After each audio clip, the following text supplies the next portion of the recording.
ছোট পর্দার জনপ্রিয় তারকা জুটি কেয়া পায়েল ও খায়রুল বাশার। পর্দায় তাদের রসায়ন বরাবরই দর্শকদের মুগ্ধ করে। তবে এবার নাটকের স্ক্রিপ্ট ছাপিয়ে বাস্তব জীবনেও কি বিশেষ কিছু ঘটছে? সম্প্রতি সামাজিক যোগাযোগ মাধ্যমে কেয়া পায়েলের একটি পোস্ট ঘিরে নতুন করে শুরু হয়েছে জল্পনা।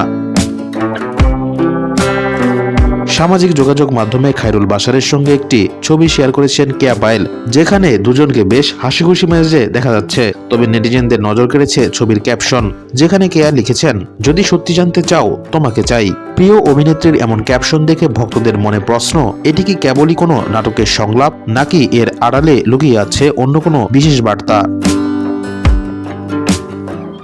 বর্তমানে এই তারকা জুটি মোহাম্মদ মোস্তফা কামাল রাজ পরিচালিত এটা আমাদেরই গল্প শিরোনামের একটি ধারাবাহিকে অভিনয় করছেন। প্রসঙ্গত, পারিবারিক আবেগ এবং সম্পর্কের টানাপোড়েন নিয়ে নির্মিত এই নাটকটি জনপ্রিয় পাকিস্তানি সিরিজ কাভি মে কাভি তুমের ছায়া অবলম্বনে তৈরি করা হয়েছে। নাটকটির গল্প এবং এই দুই তারকার অন স্ক্রিন পারফরমেন্স এরই মধ্যে দর্শক মহলে বেশ সাড়া ফেলেছে।